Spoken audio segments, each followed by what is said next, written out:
Since this year, Western media have continuously advocated the theory of China recession and blamed China's economic slowdown for causing the global economic downturn. However, Greenspan, Secretary General of the United Nations Conference on Trade and Development, disputed this and insisted that the Chinese economy remains a major contributor to global economic growth. So, is the Western media's statement correct, or is Secretary General Greenspan's view more accurate? Welcome to World Hotspot, where you will be able to learn about projects, cooperation around the world and important information about China. I hope you can subscribe to me. Let us discover more interesting things around the world together. At the beginning of this year, major Western media outlets published articles that cast a negative light on China's economy, especially those talking about China's economic recession.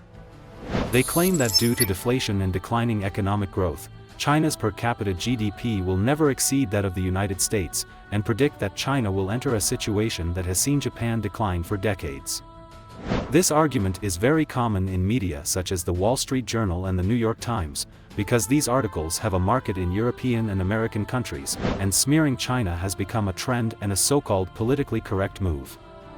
According to the recent annual economic forecast released by the United Nations Conference on Trade and Development, Secretary General Reverka Greenspan believes that foreign media have exaggerated concerns about the Chinese economy. She said she disagreed with these media's predictions about China's economy because the Chinese economy still has huge fiscal space and we still have many bottom-up policies to stimulate the economy. So, is this really the case? In my opinion, the Secretary General's judgment is correct. According to the latest data from the United Nations Conference on Trade and Development, global economic growth is expected to slow further this year to 2.4%. Growth in most economies is slowing, growth is facing greater difficulties, and differences are intensifying.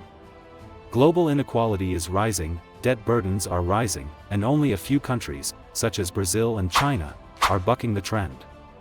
Of course, the United Nations also admitted that although China's economy began to show signs of recovery last year, its growth rate in recent months has been lower than expected.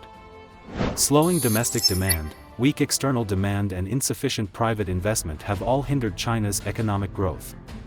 Fortunately, China has recently begun to release a large number of policy dividends.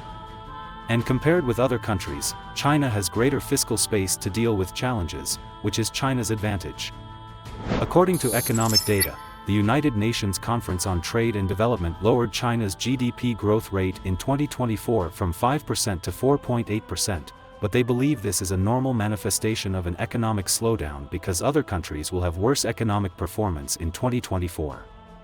With the successive release of economic data in September, many international institutions have raised their expectations for China's economy and believe that China's GDP growth rate this year is expected to reach the 5% target. This is also the reason why China has actively stimulated the economy and adopted countercyclical adjustment response. Citibank, which was the most pessimistic about China's economy before, gave an economic growth rate of 4.8%, but now they have raised it to 5%. The data given by other institutions are mostly 5.1% and 5.2%. Although these figures may not seem high, they are enough to achieve the growth targets set at the beginning of this year. Therefore, the so-called economic recession in China is actually just a rhetoric promoted by the Western media. Their main purpose is to instill in the minds of the people of these countries the stereotype that China's economy is not good, so as to hinder China's economic development. This is the ultimate purpose of Western countries and media to discredit China. So, how will China's economy develop in the future? In recent months, China's economy has been experiencing a recovery phase, especially the economic data in August and September were relatively eye-catching. Whether it is industrial output value or total retail sales, the year-on-year growth rate has shown a large increase, exceeding the expectations of foreign media. The growth rate of the Consumer Price Index, CPI, in September turned from negative to positive, with the growth rate reaching 0.3%, which reflects the stimulating effect of rising consumption on rising prices. Therefore, China's domestic demand is actually continuing to pick up. According to the latest data on manufacturing levels, the Purchasing Managers' Index, PMI, in September was 50.2%, reaching the highest point in the past 5 months and re-entering the expansion range.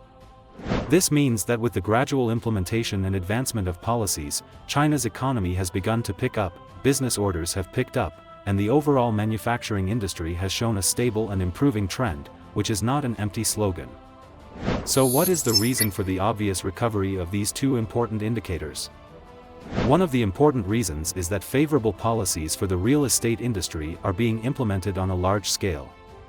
Whether it is lowering the interest rate on existing first home loans, abolishing the policy of recognizing a house but not a loan, or the Chinese central bank has repeatedly introduced measures to stimulate the real estate market.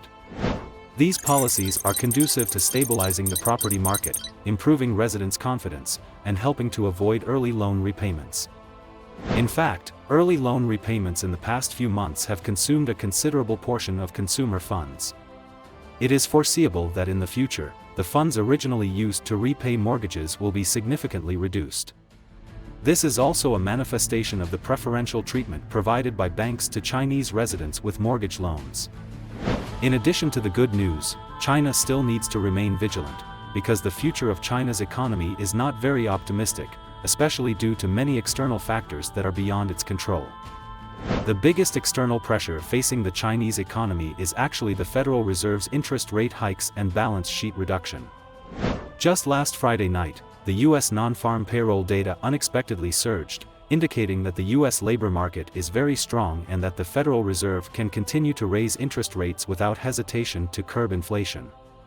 So what are the side effects of raising interest rates? One of the main impacts is that countries including China will bear the impact of rising US dollar interest rates, and more capital will flow to the United States. The interest rate gap between China and the United States will widen, the pressure on RMB depreciation will become more obvious, and China's foreign trade and export industries will also face greater pressure. Therefore, although the US economy is currently performing well, it is not a good thing for China, which means that the Federal Reserve will continue to harvest capital around the world. The US 10-year US dollar Treasury bond yield is now close to 5%, becoming the sword of Damocles over the heads of countries around the world. Therefore, US debt may be a good choice for investors, but it is not friendly to countries. No wonder China has been selling off US debt. Overall, China's economy is in a positive stage of recovery, with domestic demand picking up, manufacturing expanding, and all data better than expected. This fully proves the positive evaluation of the United Nations agencies on China's economic prospects. However, China needs to realize that the external international environment is still severe. The Fed's interest rate hikes and balance sheet reduction will further increase the pressure on the RMB exchange rate, and the foreign trade environment will be even more severe. Despite China's resilient export performance, it actually faces considerable difficulties in achieving outstanding results. Even so, China still has sufficient policy tools to deal with various risks and challenges. Although monetary policy is currently mainly used, China's fiscal policy has not yet played a role. As long as we adhere to supply-side structural reform as the main line, deepen reform and opening up, and improve quality and efficiency, China's economic development will surely move forward steadily.